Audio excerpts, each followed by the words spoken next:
So I'm Gerod Carfantan with Sente Ventures. We invest multi-stage in deep tech, including a lot in the areas of data center technologies.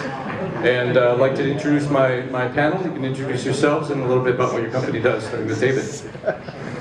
Hi, David, founder and CEO at XYZ Reality. Not quite sure how I ended up on a panel with quantum in the title, but we'll get to that. Actually resonated a lot with the last panel. Having been a startup that was born in the data center industry, I think they're actually quite good as a customer, you know. So we can talk about that later. But yeah, founder and CEO at XYZ Reality. Essentially what we've done is build technology to deliver data centers faster and to enable a fully autonomous workforce in the construction industry. I'll leave it at that for now. Hello, my name is Tomasz Buk. I'm the CEO of the DCX Liquid Cooling System company. So what we do is, of course, liquid cooling. First of all, still not for quantum computers, liquid cooling. Sorry to be the one naming everyone old here, but it was not like, you know, about the age. It was about the mindset rather. So sorry for that. We are based in Poland.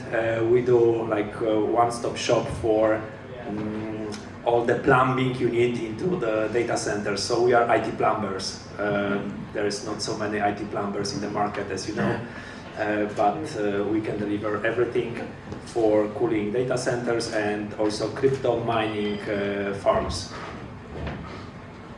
Hi. So, Gerod, to keep it simple, because everybody's tired, we just say we agree with everybody else and we end the panel, and that's it. I mean, there was a lot of things being said today, very good things, and congratulations Joao and the team doing a great event. I'm Cosmin Georgescu, I'm the CEO and founder of Cluster Power. We've been doing for quite a long time AI and HPC data centers. We are owners and operators of such data center. We are located in Romania. Very long partnership with NVIDIA, doing, let's say, high complicated stuff that are in the industry. And a pleasure to be here in the panel. Thank you. Hi, my name is David. From HPC, we build AI data centers. We own and operate them and drive investments in these verticals from NVIDIA, specifically reference architecture, in emerging energy markets like the Nordics and Paraguay specifically because of the energy rate. And of course, the liquid cooling is all very high dense in our data centers. Well, thank you, and thank you especially, Cosmin, because until about 10 a.m. today, you didn't know you were going to be on a panel, and one of our panelists is down with pneumonia, actually. Couldn't join us, so thanks for joining us, Cosmin. And so I think you heard a little bit this already. The title of the panel is about preparing data center infrastructure for the quantum AI era. And my conversations in the last day and a half confirm that most data center builders and operators are not really thinking about the quantum era. But we'll try to bridge the gap. I think there's a lot that we can learn about the workloads that are being deployed today and the architectures to give us a sense of agility, so that when quantum is a little closer to going into our data centers, that we are more ready. So with that in mind,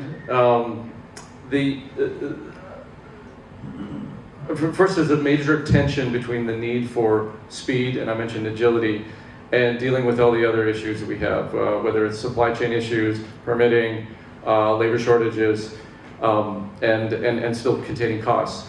But still, at the end of the day, it seems like, at least right now, speed is the most important factor. So starting with you, David, just give us a little bit about what you're seeing in this urgency to deploy quickly, and how that is affecting how we think about the planning and building process from your point of view. And I'd also like maybe Cosmin from his perspective too. Yeah, I mean, we're seeing, you know, across the board, everyone's talking about attracting labor to their market, but you're ultimately kind of shifting the problem from one area to another market. I think there's a massive dilution in skilled labor out there right now, and I think there needs to be more of a focus on the people actually at the coalface of construction. How do we attract more apprenticeships into the industry to actually deliver and build these data centers? I think there is a mindset shift out there happening though. People are more and more aware of measuring the velocity of how they're building today. So you cannot improve unless you're measuring. You can measure it, right? That's currently what XYZ are doing today out in the market. We provide real-time project controls for data center clients on a global scale. So you can measure exactly how you're performing on your data center at any given point in time in real time. Furthermore, we're adding enabling technologies to the future workforce to be able to build faster. So we have subcontractors, for instance, out in Nebraska, who are now able to deliver their scope of works 5 times faster with half the labor. So it's about enabling the future workforce as well to have the tools to build faster. And I think there's also, I want to touch on a little bit later on the using tools to help us build faster, but also thinking about architectures that will help us build faster too. I think David can help you with that. Cosmin, do you have anything to add on the speed? I mean, we need to translate in simple words what means the speed. It's actually the speed of technology that every time, again, it's going like crazy. So all the things, including quantum computing, it's with a very advanced speed and in terms of technology that it's coming after us. Now, what we see in the market is that we are seeing a lot of billions poured in the market.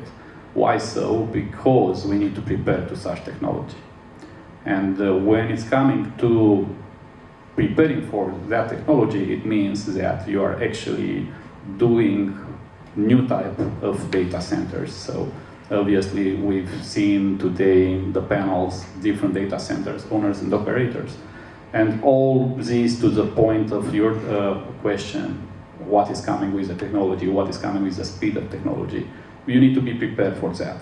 I will switch the terms of speed to the readiness, and we are in the industry basically every time investing. If you are doing investment only when a new technology appears or a new money appears, then you are losing the game. Yeah, and we have like operational campuses, we have ready-to-build campuses, we have in-design campuses. We are every time preparing for new technologies, keeping very close with technology providers, manufacturers, and seeing how can we be ready for new technologies. It's not easy, it's very challenging, but we've been doing this for quite a long time. So we know new machines before they appear on the market and what the environment would be needed for that. So I believe that the preparation is the key when discussing about speed, and I will transfer the term of speed to the readiness. I'm going to ask you a little bit later on how you work with your customers. We talked about that earlier when preparing on that. Back to you, David. I want to dive a little bit more into, so a lot of the talk today, the panels, was common themes about access to power, supply chain issues, permitting and all that. Let's say we've got all these, we planned all that well, we've got everything kind of straightened out. But then it goes time to project execution. Where does, give me some examples of how that can break down and where the, optimizing, getting the right tools in the project hand can help. Well, I think people are underestimating the effort required there to attract people into the industry, to actually build these facilities, because, it's nice to go into an office job, but going to a site, a cold site in the middle of nowhere, it's hard to attract people into that market. So what do? You give them more money, but what if there's not enough people there to actually do that job for you, right? You need to put them through an apprenticeship, which takes time. The consequence of not going through that process is, unfortunately, you see a rise in health and safety incidents across these projects. So my passion resides in how can we build a technology that we can put 40 years of experience on someone straight out of a petrol station or a McDonald's, right? And put them out in the field, make them have that experience, have the experience of 40-year veteran, but also be 5 times faster in execution as well. If we're really serious about all the investment being poured into the data center market, I think we really need to double click on that side of the industry, right? The actual skilled labor on the ground delivering. There are other forms of delivery that we're seeing, on-site manufacturing, etc., really exciting, but there's not enough of that either, right? So, well, that's my passion on stuff there. It is interesting because we heard 2 panels ago, like the different representatives of you know, the Greek Prime Minister and then Microsoft Greece talked a lot about the upskilling of people, but it was everything I heard was about digital kind of things and not trades. And I have a little bit like there's, I think for the on-site kind of work, I think they're giving better tools, making them more productive, you know, better skills. The other part is just the design choices we have for those data centers. And I think, David, you help me out with this a little bit. It's like, you describe yourself not necessarily as a builder, but as an integrator. Exactly. We are not a construction company at all, but we think that construction is more a supply chain issue than anything else. So if we talk about all these challenges we had with energy and so on, we need to approach it in a different way, in an innovative way. And one thing is exactly the modularity. In whatever form, we, for example, do all prefabricated, right? We look at key players in the game, which are already established, which have the knowledge of the latest architecture, and we take them and take their supply chain to really serve that. I mean, it's all over. I mean, there is a standardization happening, and most people don't even know. So NVIDIA is not a chip company anymore. It's an infrastructure company, and they say that by themselves. So they are building 100 billion in their supply chain. So nobody else has done that. And who's using that standardized infrastructure? Almost none. So they are preparing us already for that. And they have 3 platforms already, which is DGX, HGX, and MGX. And depending on which layer you are, you can get into that. And specifically that is what you mentioned is the modularity level. So, and we have also partners which build modular prefabricated data centers. So we can, and you have to know, we are also have the issue with the energy and so on. So we built on remote places, basically, where not so many workers are. So that means we have to. There is no other, and there is no quality workers. So we bring and ship and just place it in a few weeks and plug and play. So in that form, if we use the supply chain and the standardization for accelerated computing, this is another aspect we have to talk about. Well, because we have a shift from generative computing into accelerated computing, and a lot of traditional data centers are not prepared for this. At least what we think, there is a new industry existing with AI factories coming up, and and that's why I think the modularity is key for that, and standardization, of course.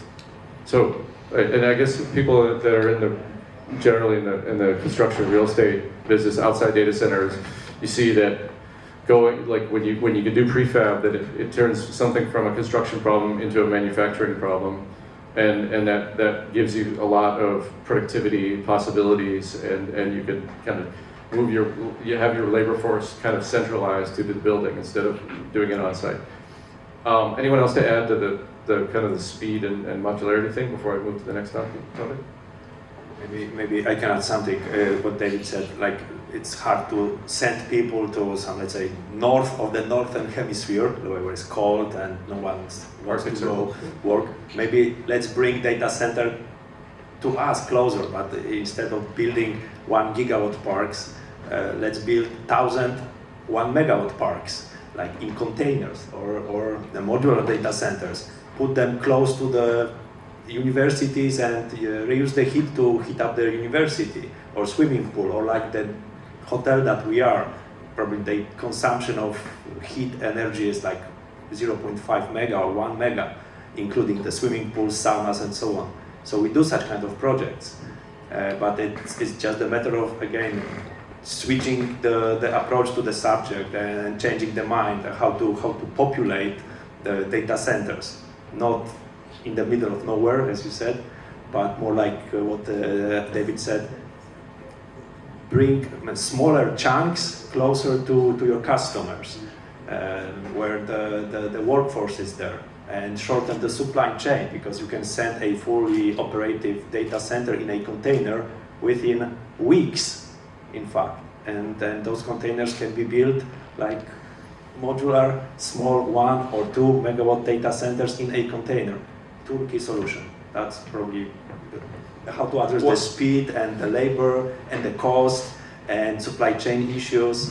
It's more about logistics than how to send them.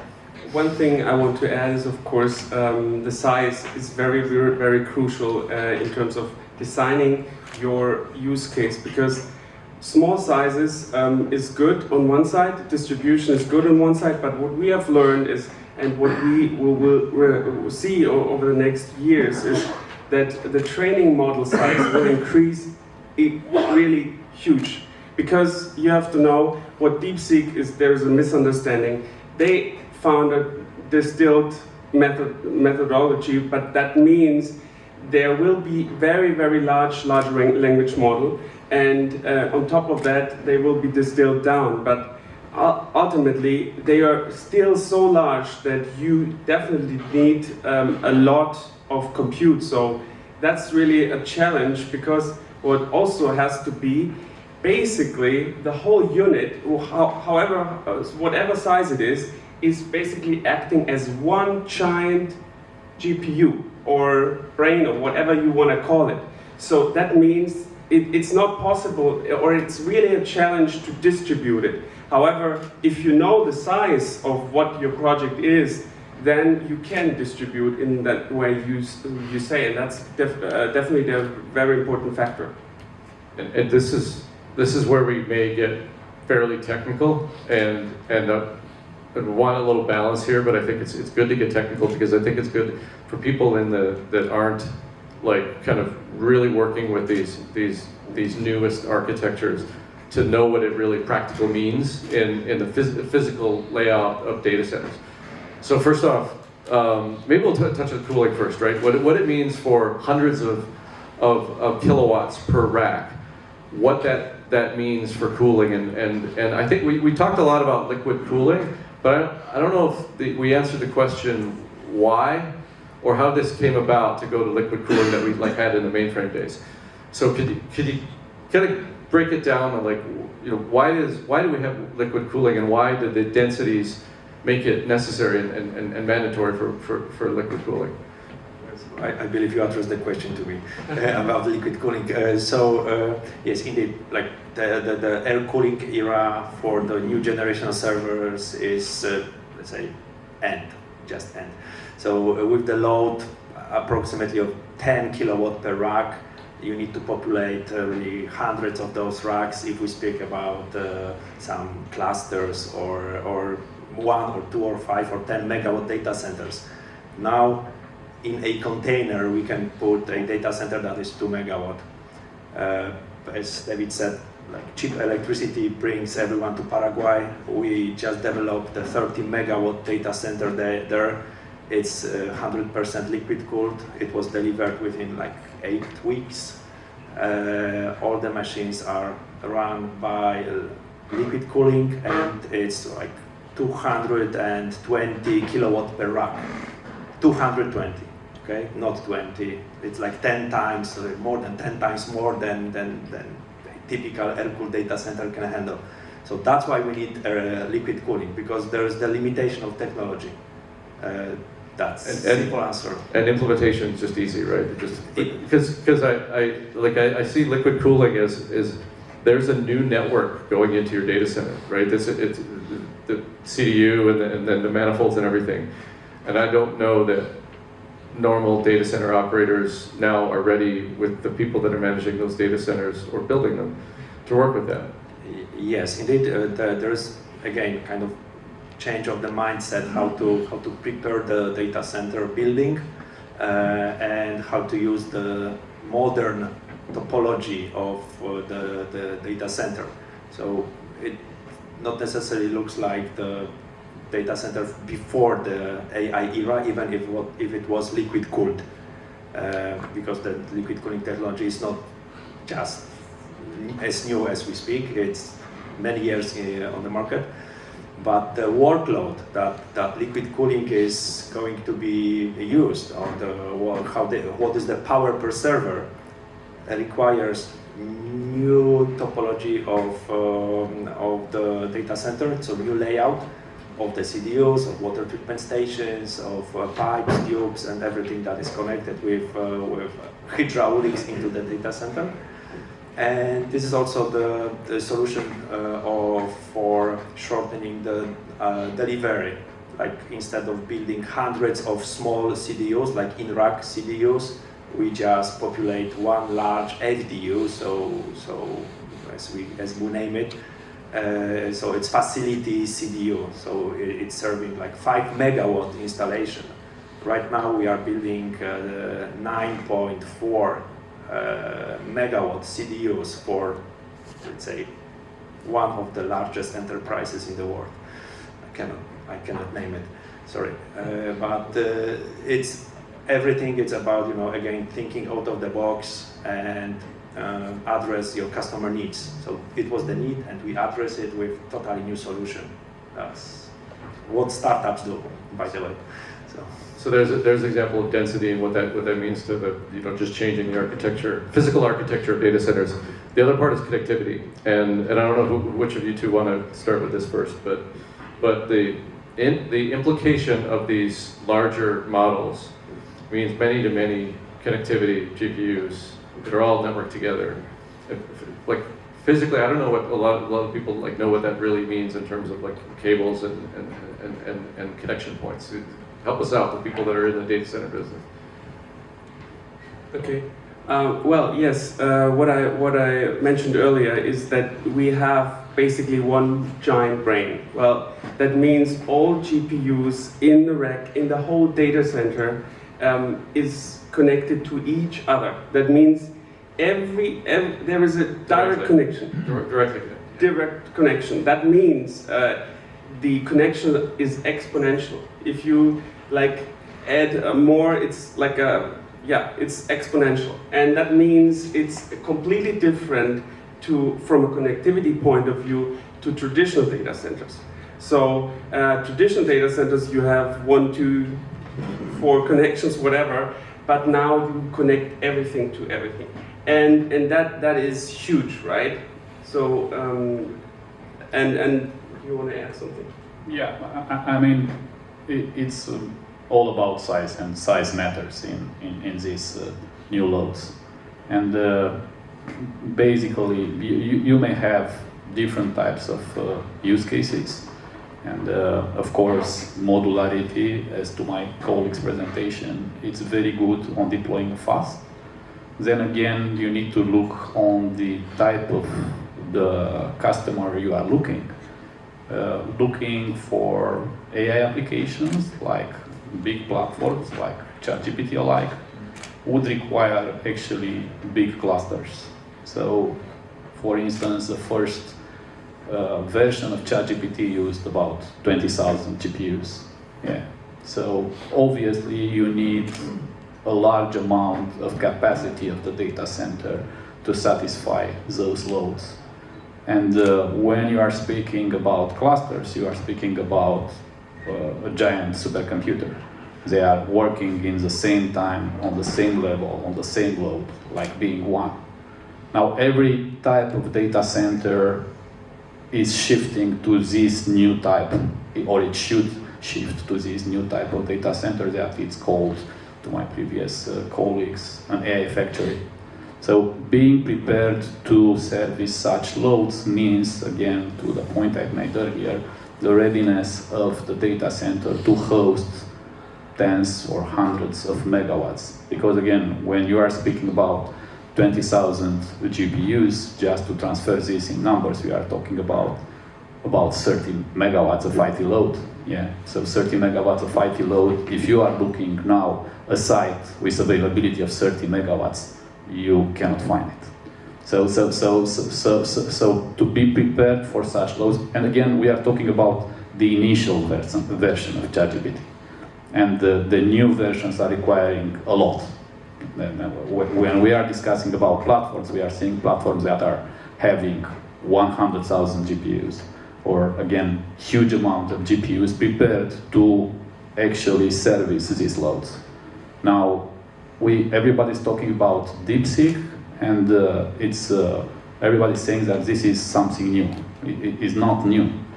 The industry itself is very segmented, and there are a lot of beautiful minds, guys, that are doing very good things. The improvement of algorithms is one thing. There are cybersecurity guys that are doing a lot of things securing the data. There are data validation guys that are doing a lot of things. All this ecosystem is actually working to improve the efficiency of an AI application. In the back of that, you would have, for sure, an AI factory that is servicing all the ecosystem in front. Whether this obviously includes liquid cooling, it's very important that shifting to the new models, and again, to the point that we are discussing about quantum, the new machines that are coming from NVIDIA and from different other manufacturers are with a lot of challenges. So the air cooling, to your point, Tomasz, it's off. The new liquid cooling for hundreds of kilowatts per rack. It's obviously, this is the way. There is a large topic about efficiency of liquid cooling. And again, we are using recovery of the heating in all of our loads, then converting back to cooling. So a lot of things there. But more important, we are seeing that a lot of the manufacturers are developing new type of machines, quantum included. And when we are discussing about new technologies, we are seeing that the right way to address that is, on one side, to have a close relation with the manufacturer. Then again, to my point earlier, to be prepared for new type of machines, what they will require. This is a special environment for this. Okay, let's prepare the environment. Then again, let's don't play theory, let's be practical. You need to have a customer that will use such technology. When you are discussing with the customer, the best thing the customer would want from you is for you to know the technology. If he is teaching you, it's something that will not work. It simply would not work. In reality, when we are putting the manufacturer technical team, our technical team, and the customer technical team, this is the way we are delivering and handing over the project. Can you give me, and I'd like to hear the others on this, give me an idea on the time horizon that you're talking about from having that discussion with the vendor and the customer, probably vendor first because then you're learning, but the customer, to actual implementation. And is that a short, because it goes back to the preparedness and agility or whatever, that I would think that time horizon's shrinking than it was 10 years ago, right? Yeah, it's again about preparation. Yeah. So I'm not sure if I'm using the right example, but when the pandemic hits, we didn't stand still. We prepared. We prepared for these new type of data centers. So because of the preparation, it took a long time, but nobody was doing anything. We were preparing for over the pandemic. And when the pandemic stopped, we were able to build a new data center in 6 months with everything included. Now, in the real time, in nowadays, what we are doing is, again, knowing the new models, the new machines before they are coming alive, and also prepare. Now, in this preparation, we know the machines, we know when they are coming, we are pre-ordering the machines, and we are discussing this environment with the customer. We are not doing like a shared environment, like retail environment. We are doing private clusters dedicated to customers. So when a cluster is going live, it's for sure dedicated for a customer, it's for sure dedicated for a special environment for a machine, and it allows us in months, not in years, to deliver the project. So be prepared for that, work intensively with the customer and with the vendor, prepare the environment and the investment to host big loads. So 2 minutes left, and we haven't really talked about quantum. There's that. So let's start with this, right? But it was good clickbait, you know. It's still full audience. There you go. You know, so people have talked about quantum computing as still a long way off, but we have evidence that the timeframes are accelerating, right? It seems like every couple of months there's a new major advancement. The last one was Microsoft, the one before that was Google, that the time is getting closer for actual usable quantum computing, which implies that would go into data centers of some kind. So to kind of bring this home to the quantum thing, I heard preparation. Is preparation enough if we're talking about some of the implications of these different quantum modalities, which require extreme thermal isolation from vibration, really precise optics, all that? Is this a real game changer, or just more of the same kind of like once it's there, we just need to be, you know, we need to be prepared? So if I may, like 5 years ago, no one was speaking about liquid cooling in reality. Like we were trying to break through and there was no interest at all. Now everyone is about liquid cooling. 2 years ago, no one was speaking about AI. Now all the conferences are about AI. Who knows if next conference will be not about some breakthrough in the quantum computing. I hope so. My thesis on my university was about quantum computers 25 years ago, so I'm a physician from the quantum space, maybe that's why I'm here. I hope that it will hit the market, but it won't be the next black swan, right? No one was expecting, and it was like destroying us, right? Let's prepare, let's work with the startup as on the previous panels, because I know that they are working on it. And they are the guys who can work for you and build your next data center prepared for quantum computing. That's, I think, all.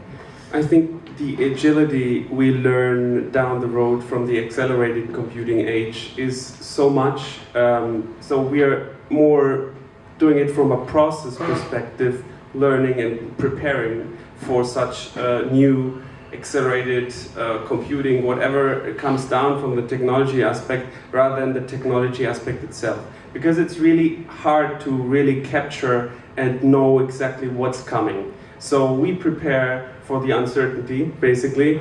So we know that there are certain limitations, energy and cooling and such things, which probably will be similar to what we are already moving into the direction, although the target is moving. But still, I think that's how we approach it, being very quick, agile. But that's not only the technology which is moving, also the customers, our wholesale long-term lease contracts, they expect us to be very quick. They expect us to be on time. So we have the pressure from both sides, and that's what we execute. All right, well, I don't want to risk going any further into the cocktail hour, and liquid cooling is waiting, right? Liquid cooling is waiting for you all, and I'd like to thank my panel, and thanks everyone. Thanks also to the Tech Capital. I thought it's been a great event. It's been amazing. Thank you. Thank you.